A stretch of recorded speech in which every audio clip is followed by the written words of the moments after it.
Evangelical Fellowship of Sierra Leone has updated pressmen about the implication of the COVID-19 pandemic. Social linkages for youth development and Child Link have held a one-day workshop for staffs on the prevention of COVID-19. Ministry of Social Welfare, Gender and Children Affairs has donated Veronica buckets and hand sanitizers to orphanages across the country. Now for the full news with Maria Tudukuri. Ladies and gentlemen, welcome to this episode of NewsWatch Online TV News Hour. I am Maria Tudukuri. Evangelical Fellowship of Sierra Leone, EFSL, has held a press conference on the 26th of March 2020 at their head office at Sakila Road, Freetown. The conference is to bring out concerns about the implications of the COVID-19 pandemic on lives of all Sierra Leoneans. The EFSL therefore commends and supports the measures taken by the government to protect the lives of Sierra Leoneans and contain the spread of the COVID-19 virus in the country. Let's take a look at the conference. Yes, we have just held a press conference in our conference room, calling on members of the Fourth Estate to come help us disseminate the messages that we have. You know, the government of Sierra Leone just passed a ban on churches to stop worshiping in order to avoid the spread of the coronavirus in the country. And as an institution, we are in compliance to what government have said, and we wanted to let our membership know exactly what we're doing. The EFSL was established in 1959, over 50 years ago, and we have a following of over 80 denominations and parachurch organizations. When we talk about denominations, we're talking about church organizations that have local congregations. Some have as many as 2,000 congregations. So when we talk about EFSL, we are talking about reaching the entire nation of Sierra Leone. For there is not a town or village in our country where you will not find an EFSL. Our message is we're giving them an encouragement to know that they need to have hope and faith in God, that all is not lost. What has happened today in the country and the closure of churches does not bring the end to us. Nobody can close the church. The church is a building, and we are the church, and we must be able to carry our responsibilities. We've also called on our people to continue praying for God to intervene and ensure that this pandemic is being cancelled in our nation. We have also called on them to observe the duties that they are supposed to carry out as a denomination, and also to re-emphasize the models and strategies that we have put in place. For example, constantly preaching to their people to wash their hands, to avoid the sick, and whoever is sick with a symptom to call on the medical people through the phone number they have given to us, 117, and also to ensure that the churches are closed and suspend all weddings at the moment. If they want to have weddings, let them encourage their parishioners to have the traditional wedding option, or they go through the registry. We've also asked them for funeral. They should not bring corpses to the church. Rather, they can have the corpse at the funeral home or to pray on them in their homes, and have not more than 25 people accompanying them to the cemetery, and let them make sure that they have spaces among themselves in order to avoid social contact. These are some of the clogs of the issues that we have mentioned in our press release. I want to appeal to our membership and by extension the entire Christian community in Sierra Leone to please observe and follow the prescriptions that have been given by the Ministry of Health and Sanitation as to how we can prevent Sierra Leone from having the coronavirus and remain at zero tolerance. And if for any reason we happen to have it, we'll have the means to combat that situation. Let us live in obedience to what the government have said, and let us don't forget to pray for one another and be one another's keeper, and encourage those who are stressed and afraid so that they can have hope and confidence in God and continue to live their spiritual life to the honor and glory of the Lord. Women in mining and extractive industry in the country, with support from Oxfam, have updated pressmen on the current resources of the updated and improved regulations in the mining sector in Sierra Leone. To support the review of the mining law, at request of Oxfam, Columbia Center on Sustainable Investment undertook a review of key sections of the Mines and Mineral Act of 2009 in order to provide recommendations to inform and support drafting of an improved mining. Let's take a look. So, the current mining law reform process presents an important opportunity for the Ministry of Mines and Minerals to update and improve regulations of the mining sector in Sierra Leone. To support the review of the mining law at the request of Oxfam, the Columbia Center on Sustainable Investment undertook a review of key sections of Mines and Minerals Act 2009 in order to provide recommendations to inform and support drafting of an improved mining law in Sierra Leone. What follows is a brief summary of the headlines recommendations relating to the topics reviewed: the fiscal regime, climate change, access to and use of land, community development agreements, and human rights. The full list of policy recommendations and analysis set out in a review of Sierra Leone's Mines and Minerals Act 2009.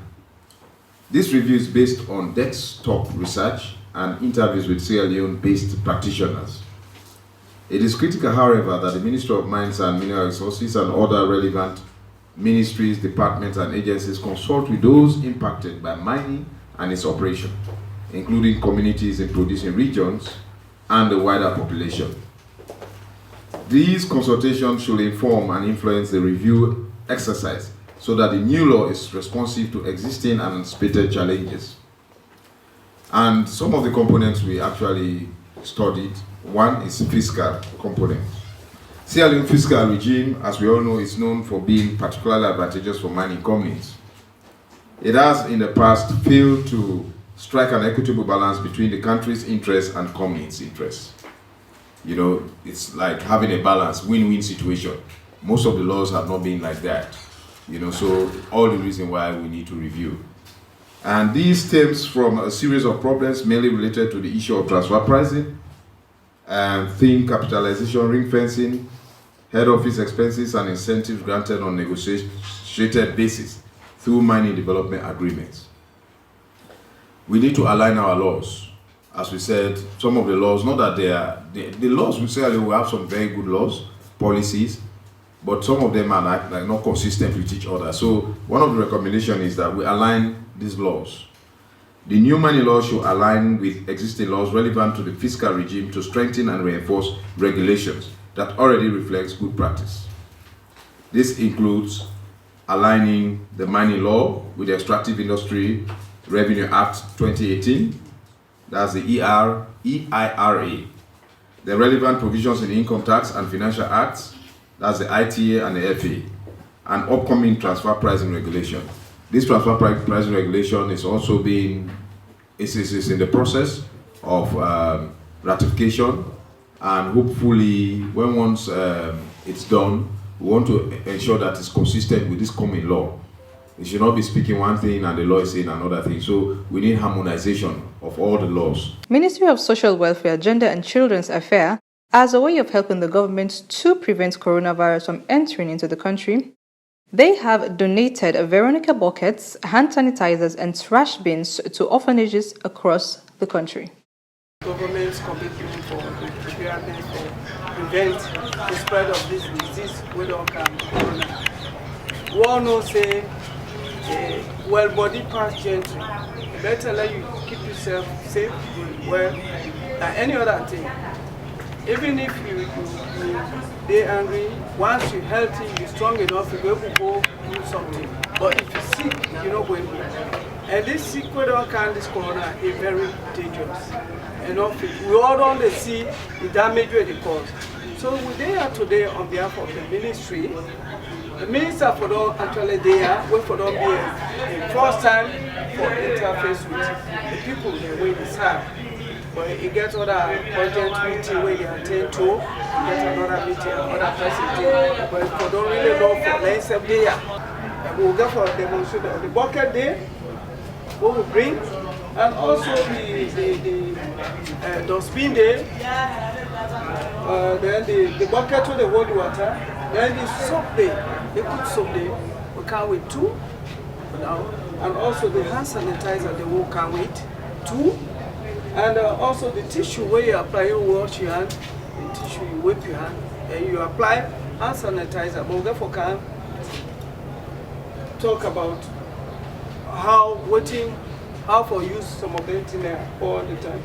Then also the bowl, outside the water for drop, for drop. like even how it is. So if I wait inside go, una take out and go to where, for be exposed. Because the way they say this thing are like particle weight drop, it is still longer for some time, but when you not go know, somebody else mistakenly will go touch and get her.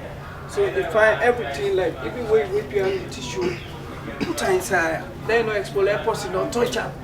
The whole thing is that we try to avoid touching, so that make we bring all of that. It's not much, but at least the basic thing away from really keep with.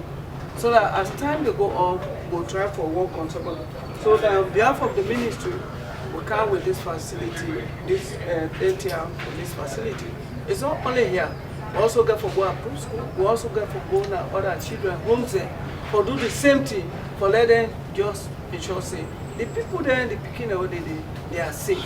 So that we don't get out when we are there for beginning around this person this. And so anybody will move out will go camp, they make sure say wash your hand clean before they come to church. And then the key messages then they of course where they about this sickness we all know. One, for touch, and if you have to so now, for try for the distance with them. Not for the stay too close with distance with them. And that is one. And also for the touch. When you touch, you make sure so you wash your hand before you even touch your face. Because this virus, it affect your respiratory. Decide when you breathe, when you go inside, take to your lungs. Stay tuned and let's go for a quick break.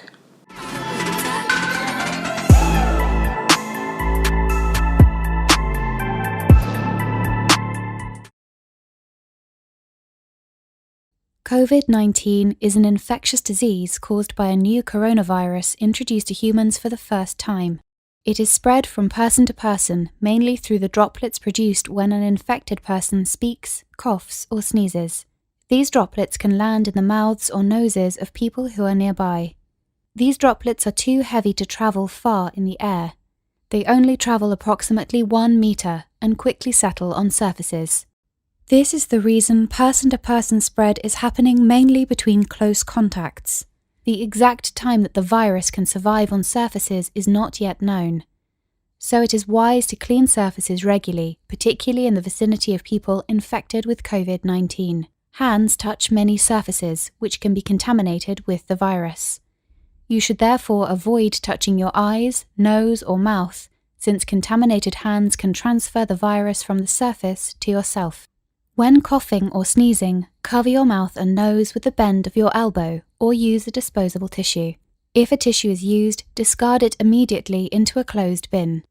The most effective way to prevent the spread of the new coronavirus is to clean your hands frequently with an alcohol-based hand rub or soap and water. This will eliminate the virus if it is on your hands. Stay healthy and prevent the spread of COVID-19. Welcome back. You're still watching NewsWatch Online TV News Hour. Social Linkage for Youth Development and Child Link have held a workshop at their head office at Wilkinson Road, Freetown, for staffs on the prevention of the COVID-19 virus that is hitting across the world. Habib T. Kamara is the executive director of SLYDCL, speaks on the rationale behind this workshop. In trying to inform a population that is hard to reach and a population that is being marginalized, that is the drug users. So as the intro, all of us are aware about the global pandemic, which is COVID-19. So if we want to attain the COVID-19 and we want to attain the UAC, which is the universal health coverage, by leaving no one behind, the drug users are so important. And this is a population that is being marginalized. We saw it during the Ebola. There was no organizations that was reaching out to those populations. And now COVID-19 is in the world, and thank God Sierra Leone still remains zero. So we are here to teach or to train our workers, our peer educators, our peer navigators, and partners organizations that are dealing with drugs, with COVID-19 guidelines for people who use drugs, and harm reduction program, because during this period, harm reduction is very key. These guys is for people who inject drugs and drug users, and harm reduction. And this material was created by SLYDC. As the chairman said, that SLYDC is being opportune to have somebody that is an expert in harm reduction. And the material is from High Ground Harm Reduction Coalition, that is in America. The COVID-19, an illness caused by a newly identified types of coronavirus that can cause a respiratory infection and leads to health problem. It is usually mild and has all symptoms of the present situation in the country. You have symptoms like cold, cough, sneeze. These are common symptoms we have in our country. So we are here today to train our workers because we want to start sensitization. Sensitization to our areas of operation in ghettos and in hideouts. And there is this international consent that is going on. We don't need to punish drug users. We need to give drug users a public health approach through health and a human rights approach. The aim of the training is to prepare people who use drugs or those who inject to know what to do during this outbreak. Now let's join Howard Dauda for entertainment news. Mohamed Lamran Abba, commonly known as Dallas B, was born on the 19th July 1986 to Alpha and Aisha Ba. He attended the St. Thomas Primary School and later enrolled at the St. Edward's Secondary School, where he attained both the junior and senior secondary education. Dallas B started his musical career in 2005 with his breakthrough song titled Baby Girl. The dancehall star has 5 brothers and 2 sisters. Let's get to hear from him. Really what you want put with me so baby girl tell me make I know. I know say na sister make I go. We are the beg no let me go. You know, the one who really listen to salon music back in the days and they will remember this tune. You know that the song this will make a breakthrough, make a biggest sponsor them. Will it take me say go do a big now the next biggest tune and the biggest return a big tune, you know. Yeah, of course, I sign up with the higher level when I'm in at the team, see your #1+. I get my partner, you know, you didn't know it, you know. So yeah, we decide to do this thing. So many record deals then come out, but I decide to stay put because we don't see how we care upon at times, you know. So with Dallas Bantam thinking about building up a team like higher level, you know. I think about my studio, I think about everything and for go do the cause also. For produce the kind of hit so man in the race when I want to rush us any song from 2017 to now, all in Dallas Bantam the mix. Higher level record, when we say higher level, we're talking about hope, you know. We try to encourage you. Then we like nothing to nothing, you know.